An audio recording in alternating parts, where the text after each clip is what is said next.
तो देखते हैं एक नए टॉपिक में। अभी कल या परसों 1-2 दिन पहले गुजरात में जो हेवी रेनफॉल हुआ है, गुजरात का वेस्ट पार्ट जो है, ये कच्छ, सौराष्ट्र, ये इस सब वाले रीजन में हुआ।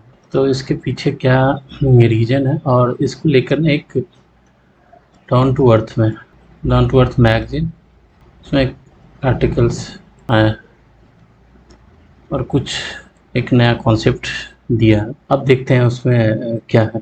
जो ये आर्टिकल्स है, इस आर्टिकल में ये कहा गया है कि देखिए, इसमें कहा गया कि जनरली होता क्या कि जैसे ही मानसून खत्म होता है, तो मानसून खत्म होने के बाद पहले थोड़ा सा इसको देखते हैं।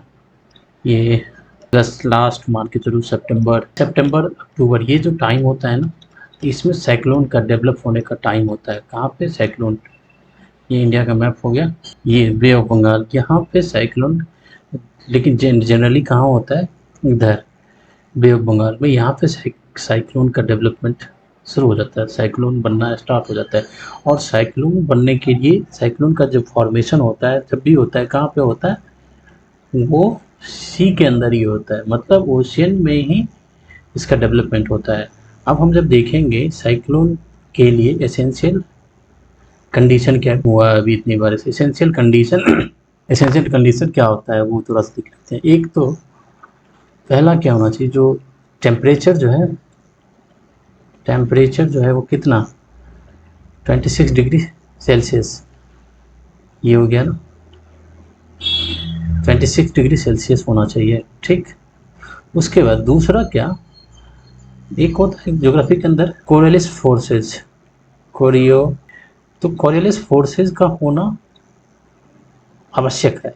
कोरियोलिस फोर्सेज क्या होता है, जब विंड जब मूव करता है ना, तो इस डायरेक्शन में, तो वो इसका थोड़ा सा डायरेक्शंस, बिकॉज ऑफ अर्थ का मूवमेंट किधर से है, वेस्ट टू ईस्ट, इस तरह से मूव होता है। तो अर्थ की इस मूवमेंट की वजह से क्या होता है, जब विंड जिस नॉर्दर्न हेमिस्फीयर है उसमें इस डायरेक्शन हो जाता है, और ठीक, तो ये दाईं ओर इस तरह से मुड़ जाता है। तो कोरियोलिस फोर्सेज का होना चाहिए, लेकिन जो कोरियोलिस फोर्सेज है वो इक्वेटर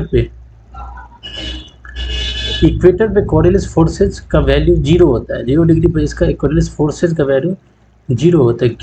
क्यों होता है 0, ये ज्योग्राफी और फिजिक्स का कॉन्सेप्ट है। वैसे मैं बता देता हूँ, ये स्पीड है ना, जितना स्पीड इसका अर्थ का रहता है, जब अर्थ एक तो रिवॉल्व करता है, एक अपने एक्सिस पे तो रोटेट भी तो करता है ना, अर्थ रोटेट करता है, तो अर्थ के जो रोटेशन का जो स्पीड है, तो इक्वेटर का जो पार्ट है उसका भी स्पीड और इसका भी स्पीड सेम हो जाता है, जिसकी वजह से इसका ये वैल्यू 0 होता है। साइन कुछ फार्मूला होता है साइन थीटा करके, उस होता है, तो यहाँ पे थीटा का वैल्यू कितना होता है, 0 डिग्री होता है, तो साइन 0 होता है, जिसकी वजह से इसका 0 होता है। छोड़िए, इसको नहीं डिस्कस करना। तो कोरियोलिस फोर्सेस होना चाहिए, तो कोरियोलिस फोर्सेस क्या कुछ वैल्यू होनी चाहिए, तो इसका मतलब क्या, इक्वेटर के आसपास नहीं होगा, ठीक, नहीं होगा। दूसरा, विंड से नहीं होनी चाहिए, मतलब जैसे कि मान लीजिए एक विंड, ये विंड हो गया, ये विंड हो गया, ये विंड हो गया, ये विंड हो गया, और ये इधर दूसरा विंड, तो ये इस विंड का इस विंड के बीच में, मतलब एक कंटिन्यूटी रहनी चाहिए। ये ऐसा नहीं होना चाहिए यार, क्योंकि विंड का फॉर्मेशन तो वो टेम्परेचर से डिपेंड करता है, मॉइस्चर से। जब जैसे ही वाटर का वेपोरेशन होगा तो यहाँ से वेपर निकलेगा, फिर विंड का फॉर्मेशन होता है। तो एक ऐसा नहीं होना चाहिए, यहाँ का जो विंड है, यहाँ का जो विंड है, मतलब एक कंटिन्यूटी रहनी चाहिए, जिससे कि इसकी जो इंटेंसिटी रहेगी, इसके जो इंटेंसिटी रहेगी, दोनों में डिफरेंस आ जाएगा, तो इसका तो इसके अंदर की जो एनर्जी है वो क्या हो जाएगा, कम हो जाएगा, तो ये साइक्लोन उतना स्ट्रॉन्ग साइक्लोन डेवलप नहीं होगा, तो विंड शेयरिंग नहीं होनी चाहिए, ठीक। हाँ, कोरियोलिस फोर्स होना चाहिए, कोरियोलिस उपस्थिति होनी चाहिए, सी का टेम्परेचर इतना होना चाहिए, ठीक, ये होना चाहिए, विंड शेयरिंग, ठीक।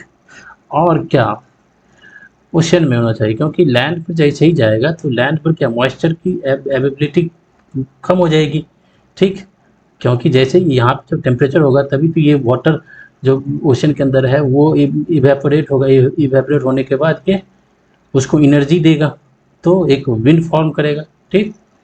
तो लैंड मास पे जाने के बाद ये थोड़ा सा कमज़ोर हो जाता है, ठीक। ये हो गया एसेंशियल कंडीशंस। जैसे ही टेम्परेचर बढ़ेगा तो लो प्रेशर एरिया होगा। अब मान लीजिए इधर का यदि इधर का प्रेशर यदि हाई है तो इधर ये नहीं मूव करेगा, ठीक। तो इधर का भी प्रेशर यदि लो होगा तो होना चाहिए। तो ये हो गया कोरियोलिस फोर्स। ये होता है आपका, एक तो क्या हो गया, एक कोरियोलिस फोर्सेज, कोरियोलिस फोर्सेज, ठीक। Temperature 26 degree Celsius. तीसरा लो प्रेशर, लो प्रेशर तो होगा ही, इसी से रिलेटेड है, टेम्परेचर बढ़ेगा तो प्रेशर डिक्रीज करेगा। चौथा इनसेट्स, ये नहीं होनी चाहिए। और उसके बाद क्या, इक्वेटर्स, इक्वेटर से 5 डिग्री ऊपर 5 डिग्री नीचे, ऐसे ये होना चाहिए, ठीक। और सारे भी कॉन्सेप्ट जैसे कि जेट स्ट्रीम, जेट स्ट्रीम, इस सब की क्या रोल है इसमें, वो इसको नहीं डिस्कस करेंगे। हाँ, साइक्लोन जब फॉर्मेशन होता है, ये हो गया ऐसे करके, ये तो पहले यहाँ पे ऐसे करके ये ऐसे ऐसे डेवलप होता है, ठीक है। फिर उसके बाद ऐसे ऐसे ऐसे ऐसे ऐसे ऐसे ऐसे ऐसे। तो इसका जो ये पार्ट होता है ना साइक्लोन का, ये वाला पार्ट, ये बहुत ही शांत रहता है, क्योंकि आप ये देखिए ना, एक तरह से ये रिंग बन गया। अब रिंग में ऐसे ऐसे ऐसे ऐसे ये रिंग हो गया। तो ये पार्ट जो है ना बीच वाला, ये शांत होता है। इसको क्या बोलते हैं, आइज बोलते हैं, आइज ऑफ साइक्लोन। ये हो गया वॉल, हो गया तो वॉल हो गया वॉल।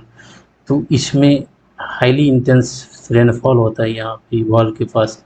फिर जैसे ही इससे दूर जाता है रेनफॉल कम होते जाता है, क्योंकि ऐसे करके यहाँ से सरफेस से डेवलप होता है ये 3 किलोमीटर तक इसका। तो अब हम देखते हैं ये जो गुजरात में हुआ है। तो गुजरात के बारे में ये कहा गया है कि ये राजस्थान, और जो अभी यहाँ पे आपका वेव बंगाल में जो डेवलप हुआ है साइक्लोन का, जो डेवलपमेंट का पीरियड स्टार्ट हो गया, तो वेव बंगाल में डेवलप होने के बाद ये साइक्लोन नहीं है। साइक्लोन से पहले का जो कंडीशन होता है उसको बोला जाता है डिप्रेशन, बोला जाता है डिप्रेशन। तो ये डिप्रेशन या साइक्लोन डिफरेंस क्या है, मेन इसमें डिफरेंस ये होता है कि speed of the wind, wind का कितना स्पीड है। यदि विंड का स्पीड कम रहता है, लगभग 30 टू 50-60 किलोमीटर पर आवर का रहता है, तो उसको डिप्रेशन बोला जाता है। तो ये साइक्लोन में कन्वर्ट हो जाता है, हाइपर साइक्लोन हो जाता है, फिर स्टॉर्म होता है। तो ये अकॉर्डिंग टू स्पीड, कितना स्पीड इसका डेवलप हुआ। तो एक इस तरह का एक विंड का डेवलपमेंट हुआ बे ऑफ बंगाल में। इसका डेवलपमेंट होने के बाद ये मूव किया, इंडिया मेट्रोलॉजिकल डिपार्टमेंट ये मूव किया कहाँ से, वहाँ से आपका बांग्लादेश होते हुए, फिर बांग्लादेश में जाने के बाद अपन फिर वो वेस्ट डायरेक्शन में मूव कर गया, ये झारखंड होते हुए, फिर मध्य प्रदेश, वेस्टर्न मध्य प्रदेश, और यहाँ पे राजस्थान के पार्ट होते हुए ये गुजरात में पहुंचा। तो गुजरात में पहुंचने के बाद क्या हुआ, देख रहे north east Jharkhand and the move the swiftly south east Uttar Pradesh and north east Madhya Pradesh intensifying on land into A well marked low pressure area. मतलब ये एक लो प्रेशर एरिया की तरह मूव कर रहा था, डेवलप हो चुका था। In the early hour of August 25 the system further intensify into a depression with the wind speed 30 to 50 kilometre की। मतलब एक इस तरह से एक विंड ऊपर की तरफ से मूव कर रहा था, ठीक है। ऐसे करके समझिए ये west of bay of Bengal में डेवलप हुआ, उसके बाद ये बांग्लादेश होते हुए ऐसे करके एक विंड मूव कर रहा था। यहाँ पे ये इंटेंसिफाई हो गया 25 अगस्त को, ये एक डिप्रेशन में, कहाँ पे, इधर राजस्थान और गुजरात में। Usually the dry area of the east Rajasthan and the north east Madhya Pradesh and then into a deep depression over the East Rajasthan and Madhya Pradesh by the morning of the August 26, causing the heavy rainfall and localized the flooding of many areas. The as of the is due to the lack of abundant moisture required for the system to grow in the size. अब हम देखते हैं, जो देखिए main होता क्या है कि जो ये जो डिप्रेशन जो बनता है, जो साइक्लोन बनता है, साइक्लोन से प्री कंडीशन क्या है, प्रिकर्सर क्या है, डिप्रेशन। तो उसको बनने के लिए मॉइस्चर की जरूरत पड़ती है, क्योंकि जब ये बे ऑफ बंगाल या ओशियन के अंदर डेवलप होता है, तो ओशियन के अंदर क्या है, वाटर है, तो वहाँ पे इवेपोरेशन होने के बाद मॉइस्चर बनता है। तो मॉइस्चर उसको एक तरह से स्ट्रक्चर देता है, और वो फिर मूव करता है, फिर वो उसका एरिया बड़ा होता जाता है, ठीक है, और फिर वो दूसरे डायरेक्शन मूव करते हैं। तो मॉइस्चर का होना जरूरी है, लेकिन कहता है इसमें ये कहा गया at the evening when the deep depression was positions over north Gujarat 100 kilometre इतना Kandla according to the rarity of the formation of the deep depression over the land is due to the lack of abundant moisture required for the system to grow in the size, generate wind and accumulate rainfall as compared to the sea. Only the 6 land-based deep depressions have formed over the Indian in the last decade, according to IMD data analysis. मतलब moisture की ability बहुत कम थी, land में moisture की ability बहुत कम थी। यदि moisture रहता तो उससे क्या होता है, जो वो डिप्रेशन था उसका साइज बड़ा हो जाता और वो अपने डायरेक्शन से आगे की तरफ मूव कर देता, लेकिन मॉइस्चर वहाँ पे था नहीं।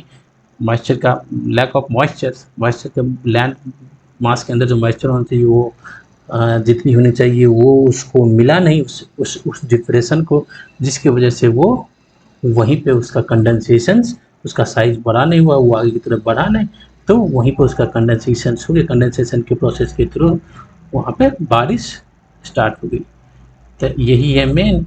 इसमें देख रहे हैं, इसमें जो दिखला 29 अगस्त 26 गुजरात रिसीव्ड 29 पॉइंट इतना मिलीमीटर ऑफ रेनफॉल, इतना परसेंट मोर देन, मतलब 1764% more than the normal according to the IMD data. और देखिए सौराष्ट्र और कच्छ एक्सपीरियंस इतना मिलीमीटर रेनफॉल एक्सीड इतना percentage. 6 out of Gujarat 36 district received 100 millimetre absolute rainfall, इतना रिकॉर्डेड रेनफॉल। ठीक, इसका मेन यही कंडीशन, ये चीज़ है जो डीप डिप्रेशन होने के लिए, सी के ऊपर मूव जाने के लिए उसे मॉइस्चर की ज़रूरत थी, लेकिन वो इस एरिया में वो मॉइस्चर मिला नहीं, जिसकी वजह से वो वहीं पे फट के नीचे, मतलब वो जो वो एयर मास था वो वहीं पे कंडेंस हो गया। That's all.